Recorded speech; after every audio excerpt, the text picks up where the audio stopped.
All right, surprise talk down listeners. We decided to have a little catch up talk down because it's been a while, and wanted to check in with Adam and see what he's up to, and I wanted to tell him what I'm up to and tell you guys what I'm up to, and it's like, well, why not just see what rather than post an ad? Why don't I just like see what Adam's been up to?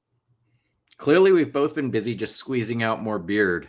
More beard, yeah, the Yeah, it's beard. just I need to trim it. it's been filling in. Yeah. Wait, Uh, what have I have my Chesterton's Gateway background up? just some All right. cross promotion. Yeah. So you went to my hometown and did comedy in my hometown. How'd that Yes. go? Coos Bay, Bay. Oregon. Yeah. It was fun. It was a fundraiser for the Ronald McDonald House charity. And there's this comic, Alex Elkin, who booked it. And another good comic, shoot, I'm blank on his name now. Joe, shoot. I'm just blanking on his last name right now. But yeah, there's a great lineup. It was this old theater, the Egyptian Theater in Coos Bay. Have you ever been there? I did an X-Cop event there one time where I showed a bunch of episodes, and like it's like it's cool, right?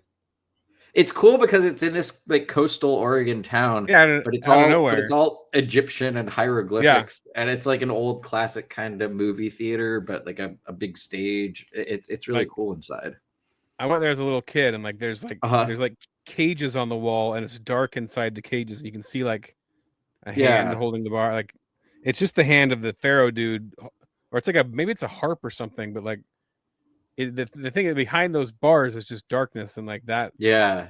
As a little kid, that I'd always kind of feel like something was looking at me through those bars. Yeah, the shows were good though. Although during my set at one point they had a great crowd there.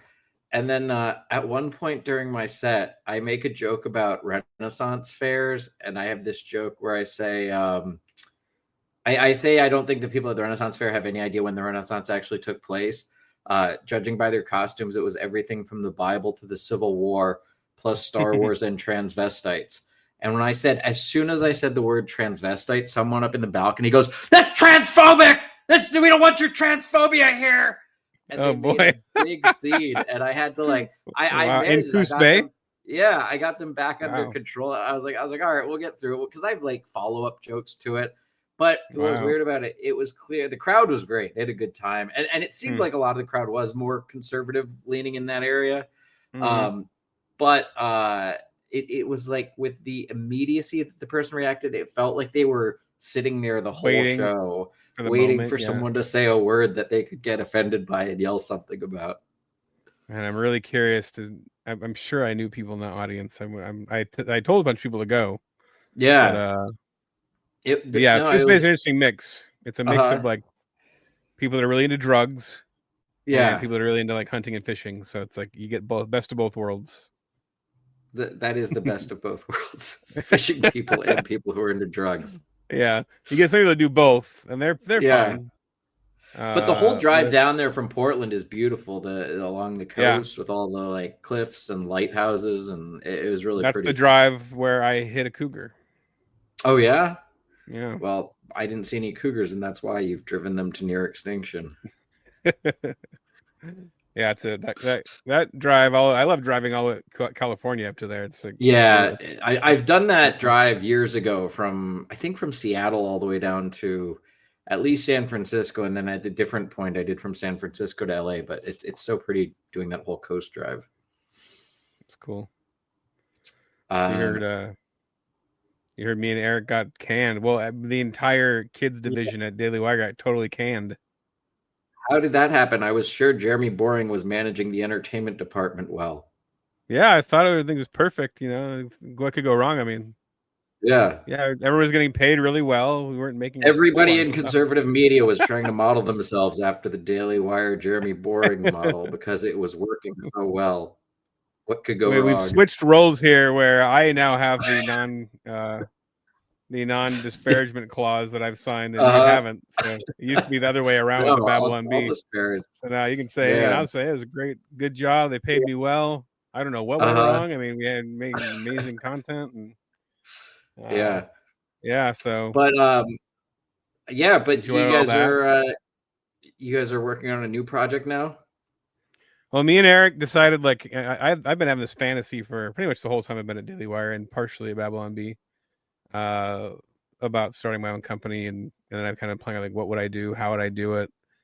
And I kind of boiled it down to this idea of making a book, where because one thing I've noticed in conservatism is you have there's all these like kind of like you kind of wink and nudge at people like, hey, there's a really cool artist here that's actually pretty conservative, or like you don't, there's no brand unless you go to like Daily Wire or something like that, but there's no just like brand where it's just like entertaining, and it's not so much that I don't want a brand that says rightwingcomics.com or whatever, like or if it's comics, but I mean like in for cartoons or artists or independent comics or authors and things like that. So and just like the annoying process that is pitching to studios and how muddled up that's all become, and actually getting anything made so hard. So anyway, we put it all on a Kickstarter. So me and Eric are doing a Kickstarter, and we got all kinds of people joining in. Doug Tnapel is going to be part of this book we're making. It's made for kids, but it's a book we're all having a blast making it. I think it's not. And Doug is the creator of Earthworm Jim, correct? Doug is Earthworm Jim guy. That's we got awesome. Mike. Cool. Mike Nelson. Randomly we got Jack Handy on board. I saw that name on the list. That's incredible. I've known people that have worked with Jack Handy, but I've never met him. How did you guys get in touch with him? So Eric, who's my Eric and me, we go way back. We wrote a ton of Veggie Tales episodes back in the days at DreamWorks together with Doug. He was the showrunner. We worked at the Babylon Bee. Eric from that. He wrote almost all the sketches we did there. Yeah. A lot of directing, and he was the alien in those sketches and stuff like that. A lot of voices on the animated shorts that he also wrote. And then so he's really behind the scenes. And then once Daily Wire hired him, he kind of came out a little more.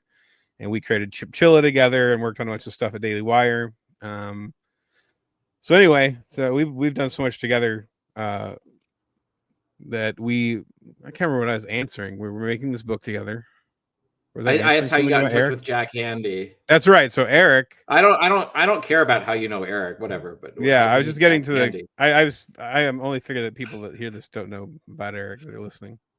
The Eric had written for this thing called the American Bystander, which is like a comedy magazine. A bunch of different comedians contribute to it, and I guess Jack Handy had contributed to it, and he had contributed and gotten some stuff in there. So I think on a whim, he had emailed Jack Handy and said, "Hey, cool, we're in the same magazine. Like, you ever done that? Oh, we're on the same show or something with a comedian you like or something." Thinking maybe they'll be like, "Oh yeah, we're colleagues now." But I guess it worked. He emailed them back, and they just a little bit of a kind of a light pen pal relationship over the years. And Eric told him about the book and said, "Hey, I want to, because everybody who's contributing to it is contributing free until we can make money on it. So it's purely just like a labor of love until we can make it work." So anyway, this is I wanted to get the word out to anybody listening to the Talk Down or sneak it onto the YouTube channel because I want everybody to know about it. But it sounds really cool. Yeah, you guys have such a good lineup of people contributing to it. And I saw some of the artwork Eric posted from it looked cool. Yeah, you can look on the Kickstarter because the hard thing about it is we're pitching a book of stuff that's going to have so much crazy stuff in it. And really, if you don't know the creators, then you're gonna be like, "Well, I don't know those guys or whatever." But so I did put a 32-page preview up on the Kickstarter. You can check it out, and we have a whole bunch of stuff. I mean, it's like, yeah, it's packed. And the whole idea is the thing I always love when I'm considering whether or not to support a Kickstarter, I always wish there was 32 pages of stuff to read. Yeah. Well, no, it's just pretty pictures to look at. There's you don't have to read it. You'll flip through it really fast, be like, "Oh yeah, this is great. I want more. Gotta get it." So didn't you say you had some other story or something that's happened to you since we last talked? So I've been so the other stuff I've been doing since we last talked down was I've been doing a lot of stand-up on cruise ships, which is always hit or miss. The travel is fun, the audiences are very, very odd. I did a cruise ship gig recently. It was in Alaska, and it was I did two welcome night shows that were like clean, and then there's like a late night adult show. And it's always weird for me doing the adult shows because I'm not really a dirty comedian in the first place. And they still want you to avoid like controversial stuff. Like, so you could be like vulgar and sexual, Right, They still don't want you saying anything, even if it's clean, that's like controversial or edgy in any way. That's hilarious. But I did those shows and they went great. Like I had a really good time. And then the last day of the on the cruise, I got an email from the entertainment director, and it said, "Can you give me a call?" So I called, and she goes, "We received several complaints about your material." And I go, wow. "Oh," I go, show? "Okay." Oh, well, I didn't know. So I go, "Oh, you did?" And she goes, "Yes, and I said, "At which shows did people complain?" And she said, "At the 2 clean shows." And I said, "Oh, what was there a specific joke that someone or no, she said at the clean show and then at the adult show, because those are both the first night." And this was for people that were leaving the ship that had been on for the week before. And I was like racking my brain because it's like I have some kind of political stuff in parts of it. And I was like, "Was there a specific joke?" And she goes, "Yes, there's one specific joke. And this was a throwaway line at the beginning that I did when I walked out on stage. I just riffed a little bit about the cruise ship and about their trip. And I said, you guys got to visit Alaska and Canada. So you saw the 49th state and a little bit of the 51st. And that was what multiple people complained was offensive, was calling Canada the 51st state as like a throwaway line at the beginning of my set. Some of them were. But it's weird because but I mean, now. Yeah, but I prefer, but that don't defend them. That's I'm not defending. Of all the stuff I've heard, like I'm not defending. I performed in Canada before. Like Canadians are they have some of the funniest comedians and some of the best audiences up there. But no, it's the left. It's not comedians. It's people on the left, whether they're American or Canadian. They look for anything to be like, "Oh, I didn't like that. I'm going to complain about it." Right. It's like just don't come to a comedy show. A left-leaning Canadian is especially raw right now, right? Like over anything hinting. Yeah, they're booing in the national anthem, all that kind of stuff, right? Yeah, but then I've been looking for. I've been doing some freelance writing gigs too. I've been working more with Yakov Smirnoff. I toured on a few dates with him, and he's actually doing the Tonight Show with Jimmy Fallon next week on June 10th. He's doing stand-up on there. It's like his return to the Tonight Show after 40 years. So that's going to be really cool. But I've been looking for these like freelance writing gigs, and I got this gig. I'm trying to keep this story a little concise, but it goes all over the place. All right, I'm ready. A friend of mine that I wrote with at Ellen, he got an email from this guy who's a producer in Brooklyn that he knows. And he said, "Hey, there's this millionaire I know who lives in Florida, and he wants to start a podcast that involves sketch comedy. And he's looking for writers to help him out with this." It's not Seth Dillon. No, it's not Seth Dillon. He's a millionaire in Florida. That is true, yeah.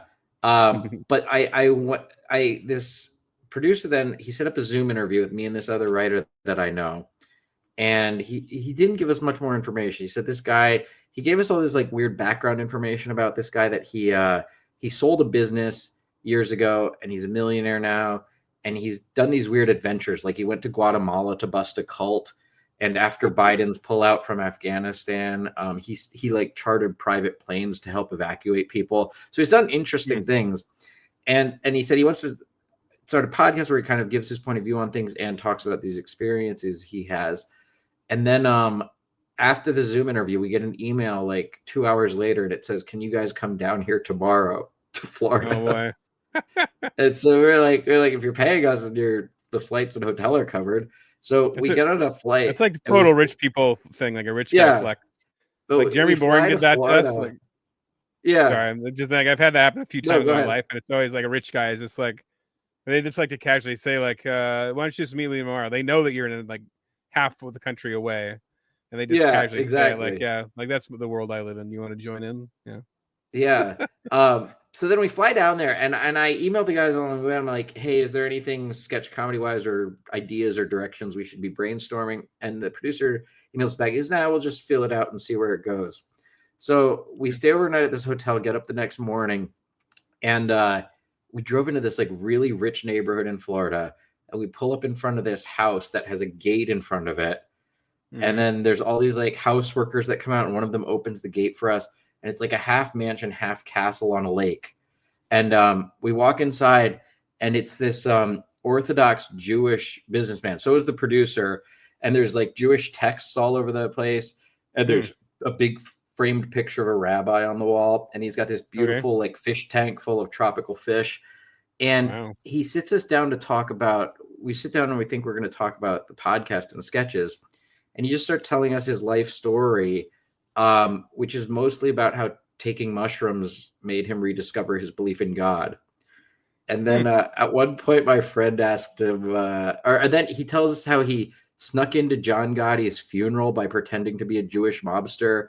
And he told us more about this cult he busted in Guatemala and how he started to fall for the cult leader's stuff. And then his friend had to pull him out of it. And then my friend, he goes, so tell me about you. And my friend, he's charmed by the cult leader.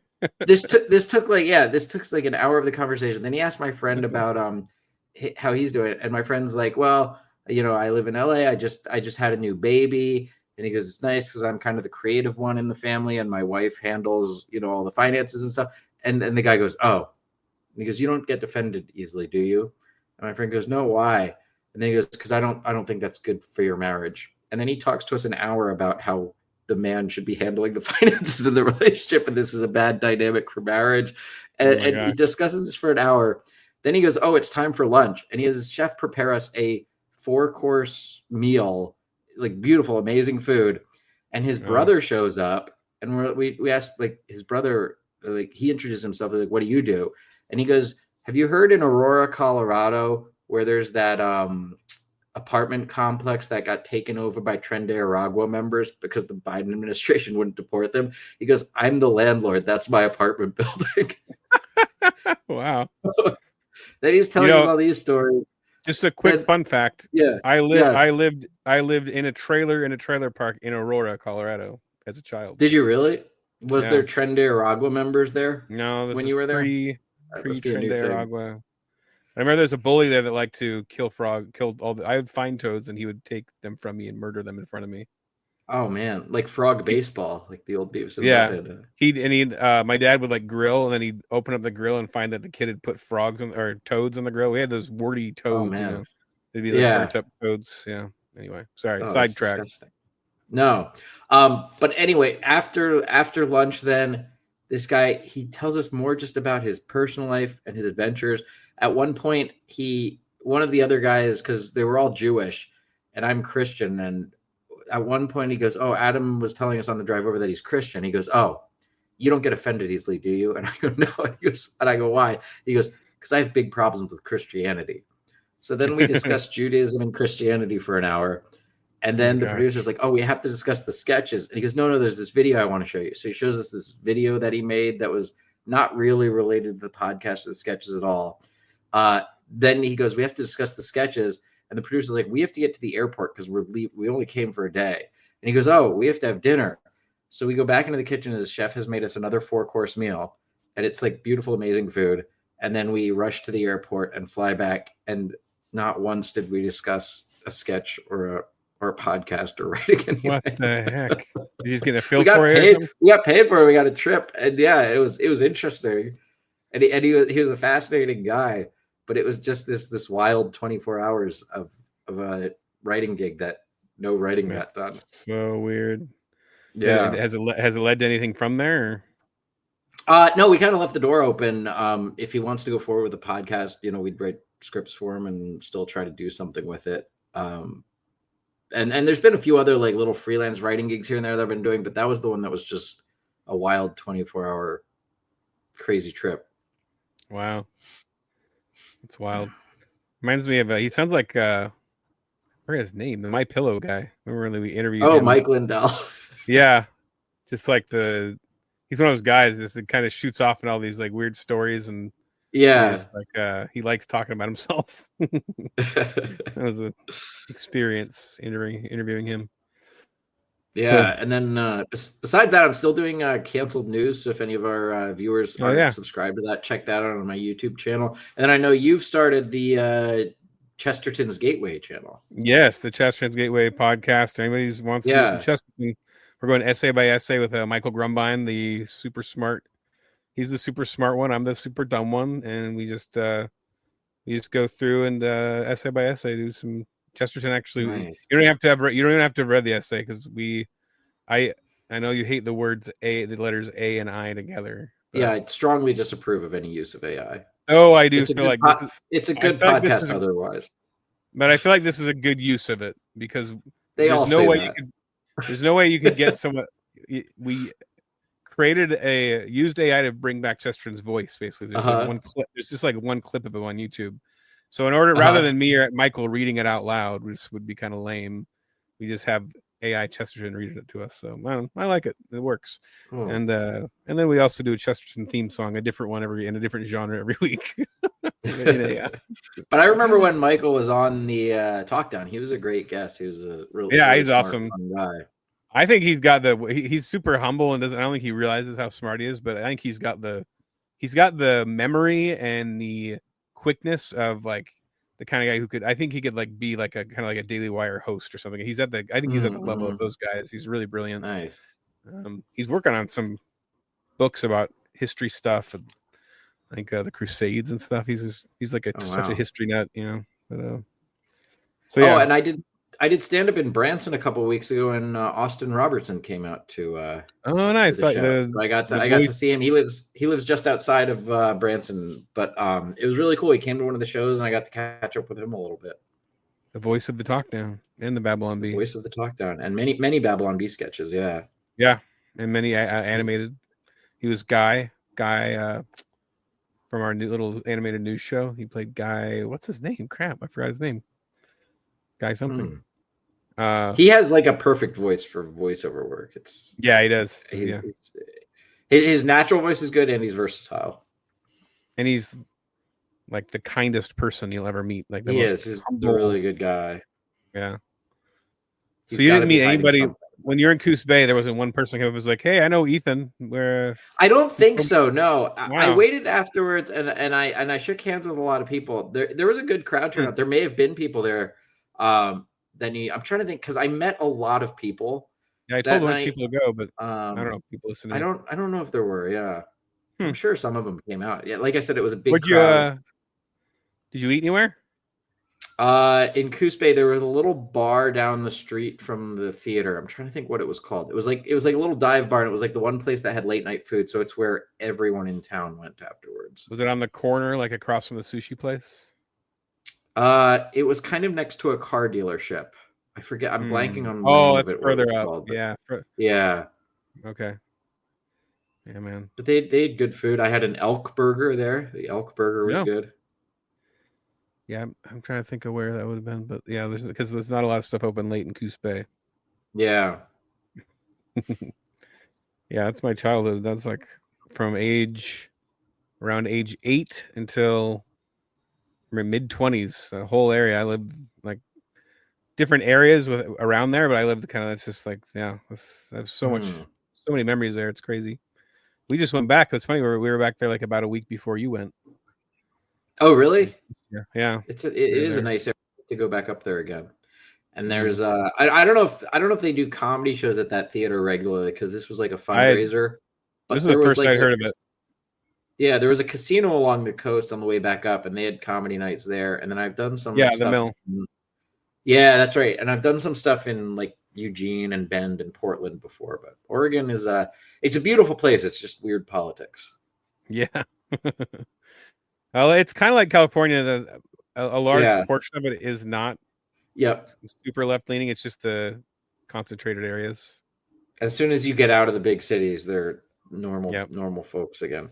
When I was in Portland, it's crazy how much of the gender stuff you see there. Like in LA, you see it a little bit, but in Portland, it's like every store, every coffee shop, walking down the street, it's just there's 9 different genders around you at any moment.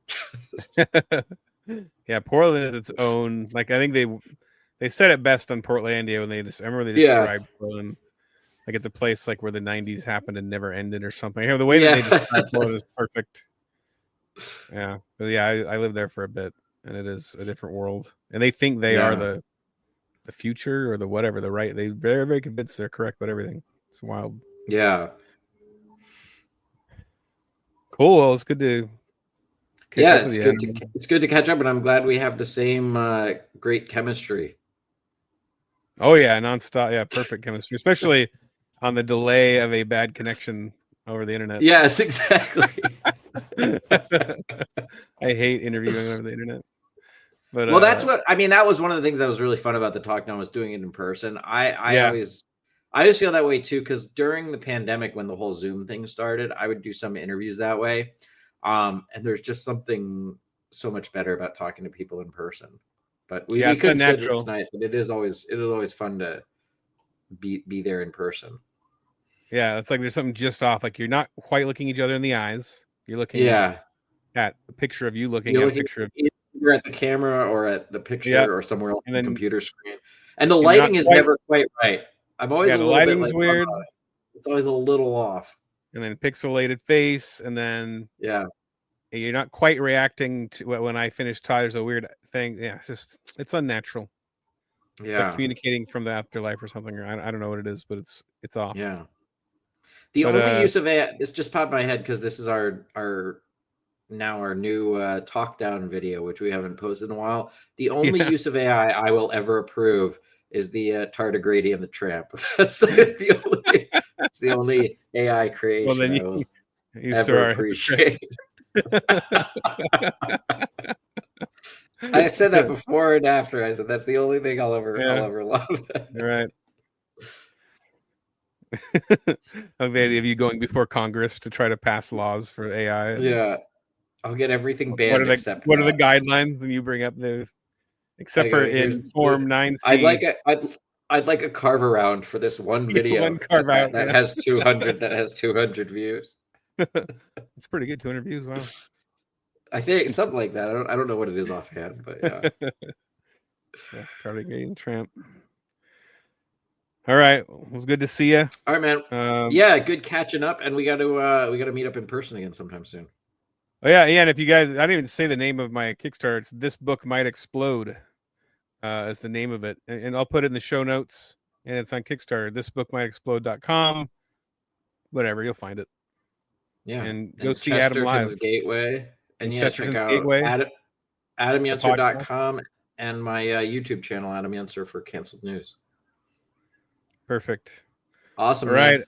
Comment, and we want to hear from you guys. Please like and subscribe. Maybe in 6 months we'll do another video. Yeah, Luke Salazar, give us the update. Epstein didn't kill himself. They're pretty adamant that he did now, right? Now it's like they're all like, we have video. We've seen video. So, yeah, Kash Patel is saying that there's video, and what's his name? Dan Bongino or whoever is the. Oh, I thought his name was Oingo Boingo. Yeah, I think he's a cover band. Yeah. But here's what I've always left open. I think it's very possible that Epstein physically took his own life, but I think he was given the circumstances to let that happen. I think guards were sent away, cameras were turned off, evidence was destroyed. I think he was, if he did kill himself, which may be factually true, I think there's still a conspiracy around it where he was left to die so that he would never be put on trial and face any punishment or reveal names. So it'd be like if Kermit the Frog killed himself, we'd all know it was really Jim Henson that killed him. I don't completely follow that analogy, but sure. It's the puppet masters that are behind it. Yeah. And they don't talk about John McAfee at all anymore. That's the other one that goes for reminds us didn't kill himself. I guess the difference on that is that literally everything Kermit the Frog does is Jim Henson's fault, not just when he was alive. Jim Henson didn't kill himself, but he is dead. Jim Henson didn't. Sorry, I went down a Muppet hole. Yeah. All right. Well, with that, all right. Good to see you. Wait, hold on. I'm gonna end the recording.